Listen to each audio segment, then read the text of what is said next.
The Pixel Watch 2 is out. We have it in our hands and we want to see if it's as good as it should be, and is this watch going to become my daily driver versus this, which is the Fitbit Versa 4. All of that coming up in this video.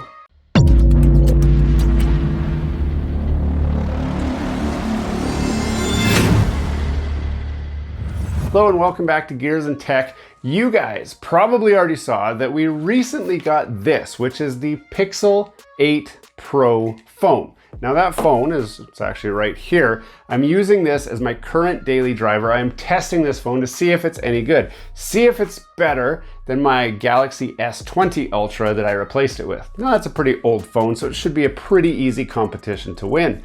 But today we have a much harder decision, and that is Fitbit Versa 4 versus the Google Pixel Watch 2. Now these are two extraordinary devices in different ways. Which one do I want to actually keep? Well, you would see on here on my wrist, I have Fitbit Versa 4. Now I have this custom watch strap for it, but if I pop this out just like this, it is the Fitbit Versa 4 in this super beefy watch form factor. Now I really like this watch. You've seen other videos where I took it on vacation and the battery lasted for 8 full days without needing a recharge. And that was one of the big reasons why I picked the Versa 4. But since I bought the Pixel 8 Pro, it came with a free Pixel Watch 2. It's kind of free. So I paid like $1,400 Canadian for the phone, and it came with this watch, which says it's like a $450 watch. Now, obviously, those of my viewers in the United States, you're gonna get this watch for a lot less than that. Canadian dollar is not very good. It's kind of like the Mexican peso. So the numbers don't quite match up, but it's a reasonably priced watch. Before we get too far into this video, don't forget to subscribe to the channel down below. If you've seen some of our content already and have not subscribed, we want you to join our community. Smash that like button, hit subscribe, and let's get back to the video. So what I want to do in this video is compare kind of the specs of the two and decide once and for all which watch I want to use. Now, partially, this one, it's brand new. It's still in the package. I have not torn off this seal. I have not done an unboxing, and I really want to do an unboxing for you guys in this video to show you guys everything that comes with this watch. But if I don't think I'm gonna keep it, it's worth a heck of a lot more money to sell it as a brand new watch versus an opened brand new watch. You know what I mean? So do we risk it? Well, let's talk about some of the features of the Pixel Watch. To start with, the Fitbit Versa 4 and the Pixel Watch 2 have drastically different styles for how the watch is designed, okay? So the Fitbit Versa 4 is your typical square design. It mimics what you've kind of gotten used to in smartwatches. Apple obviously has more of a square design. This guy has a square design, and Fitbit has had that square design or oblong design for a long time. The Pixel Watch 2, on the other hand, is round. Okay, so it's a traditional watch shape, a traditional watch design. And if this is an appearance only type question, you're gonna have to decide, am I a square person or am I a round person? And if you like round, well, then you've got your winner right here, because you will never be happy with a square watch. And if you like a square watch, well, then you might not ever be happy with a round one. Maybe you will, maybe you can switch back and forth. Let's keep moving. Now, as far as form factor goes, the Fitbit has just one button on the side of the watch. So you push that button, it pulls up a sub menu, and then you use the touch screen to navigate through that menu. Now the Pixel Watch uses this little crown-shaped wheel on the side, so it allows you to dial through different menus. It pushes in so you can select it. It's kind of similar to what the Apple Watch is like, and it kind of makes sense because Pixel obviously is going after the Apple market to try and steal some of that market share that they have. So they're going with kind of a form factor that's familiar but different enough that obviously they're not going to end up in the courtroom getting sued for stealing Apple's designs. And then obviously customizability. So both of them have built into the software the ability to have custom watch faces. It also allows you to interchange the straps. So the Pixel watch has a new design where the strap slides out the side and it locks in place. The Fitbit has a little locking tab that you can do in and out, similar to a traditional watch strap. It's not hard to use, or you can use a strap like mine where it just pops into it and that kind of makes it protective as well. But there's lots of different options, and obviously the Pixel watch is going to have that as well. So both of them are super customizable in that respect. Now, when we talk about the watch itself, you want to know which one's better from a technical standpoint. So let's talk about some of the technical features of the Pixel watch to start with. So it comes with a Qualcomm SW5100 processor. It has a massive 2 gigabytes of RAM and an onboard 32 gigabytes of storage. That allows you to store songs and that like multimedia type stuff on the watch and access it from the watch. When we look at the Fitbit, unfortunately, they don't disclose their processor, their RAM, their storage, or anything. All we know is that it's fast enough for the UI to work, it's fast enough for the sensors to work lag-free, and it has enough storage on board to store at least 7 days worth of data before you need to connect it to a phone, such as your brand new Google Pixel 8 Pro, and then download that information to the app where it's stored on there, and then it'll store another 7 days worth of data on there. If you don't transfer it to the phone, then it will just overwrite that data as it gets full. Now, I personally have stored more than 7 days worth of data. When I went on vacation, I had like 9 or 10 days worth of data before it synced to the phone. So I don't know exactly how they decide when it's full or when it's not, but it will fill up, whereas the Pixel watch just has endless amounts of storage basically. Now, as far as sensors, they are both exactly the same for sensors that are on board, except the Pixel watch includes the CEDA sensor. I don't know how you say that, CEDA, whatever, which is the same as the Fitbit Sense 2, but the Fitbit Versa 4 does not have that sensor. Now, that sensor is used to detect your EKG readings, which some of you might not care. For me, as I get older, I do start to care about more and more of this data, so that when I go to the doctor with a problem, he's able to say, well, you know, I don't have any of this information. Well, guess what? I do, because I've been wearing my Pixel Watch 2. Here is all of the information that you need. Tell me what it means, please, doc. That's what you could do. You could do that if you wanted to. And you'd need this phone if you wanted to have all of the sensors. So at the basic level, obviously they both do heart rate. They both check your SpO2 or your oxygen levels. They both check your temperature. They also have an ambient light sensor. That's more for the screen to know when it should turn on and turn off and to adjust the brightness. They're not using that to really tell you any health information. It has a 3-axis accelerometer. It's got an altimeter. This guy includes a compass and that CEDA sensor that gives you the EKG readings, which the Fitbit Versa 4 does not do. So that's, again, a big difference when you're looking at the sensors and the readings. Now, some other less notable or more notable changes are you can get this with an LTE option, so you can put a SIM card in there or use an eSIM and connect it to a cellular service independent of the phone. The Versa 4 obviously is not going to have that. This particular one is not the LTE model, so they'd be more comparable. That keeps the price a lot more similar as well. Both of them support NFC, so that gives you contactless payment. You could put your Google Wallet on here and then you could tap your watch onto the pay services to pay for whatever you want. Personally, I have that feature turned off, mostly because I wear a tinfoil hat when I'm not making videos like this, and I really don't want NFC on while my arm's swinging all over the place and accidentally pay for somebody's lunch. On to the battery life. Now, this is where you're going to separate very, very drastically from one to the other. Now, the Pixel Watch 2 comes with a 24-hour battery life. That means you charge it, you can use it for 2 days, but it does need to be charged by the end of the second day.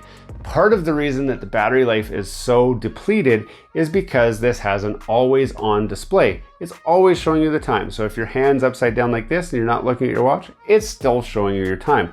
With the screen on all the time, obviously it's going to deplete that battery. One thing I don't know is if you have the ability to turn the screen off to save battery life and extend that battery life. And the reason why that's important is this one has a 7-day battery life. 7 days.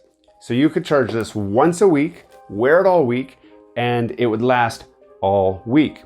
Part of the reason they do that is because it's a pretty lightweight watch. It doesn't do a lot of the multimedia stuff that some of these other activity trackers have added in. So if you're looking at like the Apple Watch or the Samsung Gear Watch, whatever that thing's even called, they do a lot of everything, right? So you're always accessing your watch. It's always doing stuff. It's always giving you notifications. You're trying to respond with your watch and everything. Personally, I have my always on display turned off on here, and I have it set to where if I look at it, it'll turn on, but it turns off quickly. It goes to sleep fast, and I have the brightness turned down, and my watch actually lasts more like 9 days. So I did a video showing you guys the life of the watch when I went to Hawaii, and I did not take a charger with me, and it lasted the whole week, plus the weekend when I came back, and I had like, I don't know, 5% battery left, and it was really awesome. I do not expect that this one will do the same thing, and that's a big deal for me. See, my wife has the Apple Watch and she has to charge that thing twice a day. So it lasts all day till she gets home, and she has to charge it so that she can wear it to bed at night so it can track her sleep. And for me, I really want to log the data. I want to have the sleep data. I want to have the heart rate data. I want to have all that stuff. I don't really need to skip to the next song with my watch. I don't really need to check my email, read my text messages or anything like that. I've always got my phone anyway, and it can do all that. It's just weird to me to be able to like talk on my phone when my phone's right there. Like, what's the advantage of that? It just burns that battery life. So I'm gonna see if there's an option to turn that off and if this battery life can get even longer. Now, before we decide if we're gonna open this watch up, there's one thing to note.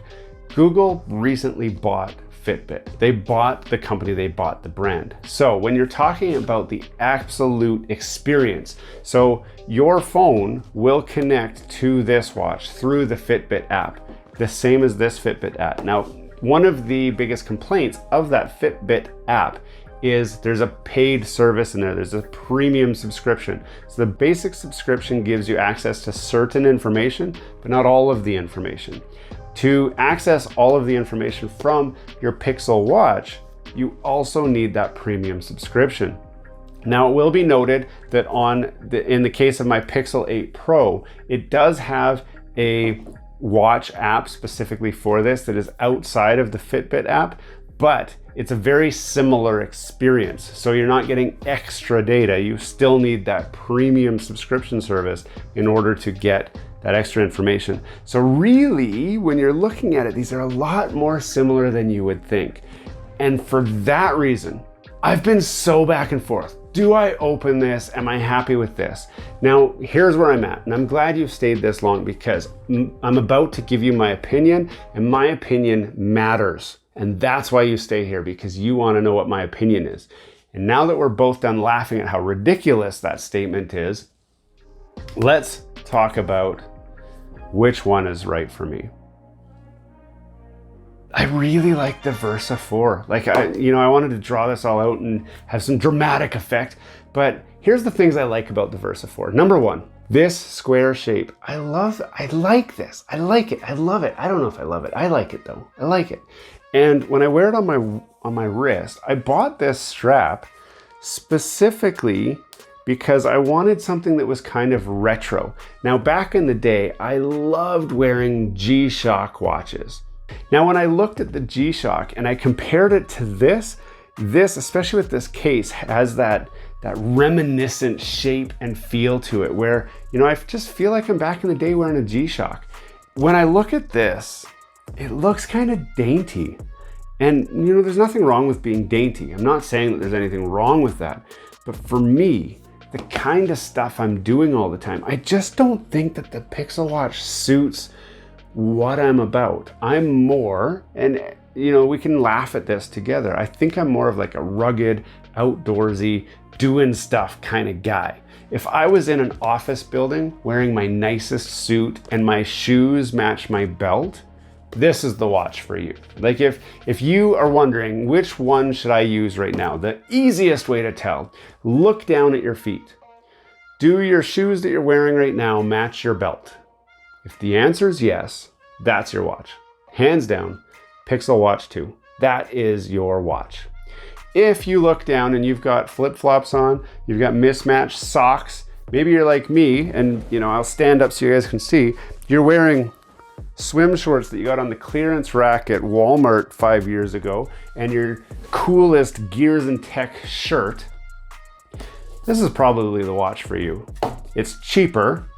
The battery lasts way longer. I'm gonna have to charge this thing 5 to 7 times before I have to charge this one. And I just don't want to be stuck charging my watch all the time. I just want to have my watch on and have it work. When it does die, it annoys the crap out of me. And I just can't imagine having to charge my watch every other day.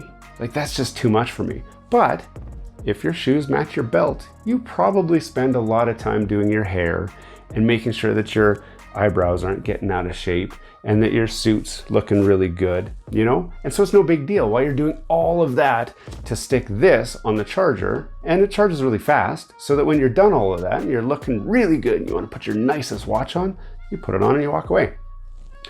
But that's just not me. So unfortunately, I have to give up the EKG functionality, which I really, really, really wanted to unlock with this watch, and I was looking forward to that. But this watch is better suited for someone else. Someone else is gonna take it, they're gonna love it. So unfortunately, I hate to break the news to you, we are not gonna be doing an unboxing of this watch. But if you want, I will take a video of the guy who buys it, and we'll see, do his shoes match his belt? I'm curious to know, like, am I right here? Maybe I'm just jumping to conclusions with this, but that's kind of what I see in my mind when, you know, who's gonna wear this thing. So no unboxing. I hope that you guys have a better understanding of which watch is which and help you decide which one is best for you. But I wanna hear about it. Did I get it right? Post something in the comments down below. Let me know, did we get this right? Are we totally way off base? Do you have a Pixel Watch 2? Do you have a Fitbit Versa 4? Which one do you like better and why? Tell me all about it in the comments. Do you want to just tell me how stupid I am? Yeah, tell me about that in the comments as well. I'd love to hear it. Hey, thanks for watching all the way to the end of this video. We hope you enjoy the content in this video, and we'd love to have you come back. Consider subscribing to the channel if you haven't already. And for those subscribers who are looking for that extra special thing that you can do to support this channel, consider joining our members group. That's where we're building this community, the Gears and Tech community, where we can all enjoy content together. You'll get special perks, which we'd love for you to check out by clicking the link down below. For those of you who are just happy to watch the video, that's okay too. You can check out some of our other content right over here, where we've got some previous videos that have already been uploaded and enjoyed by many of our viewers already. We do hope to see you again. This has been Gears and Tech. Have a great day.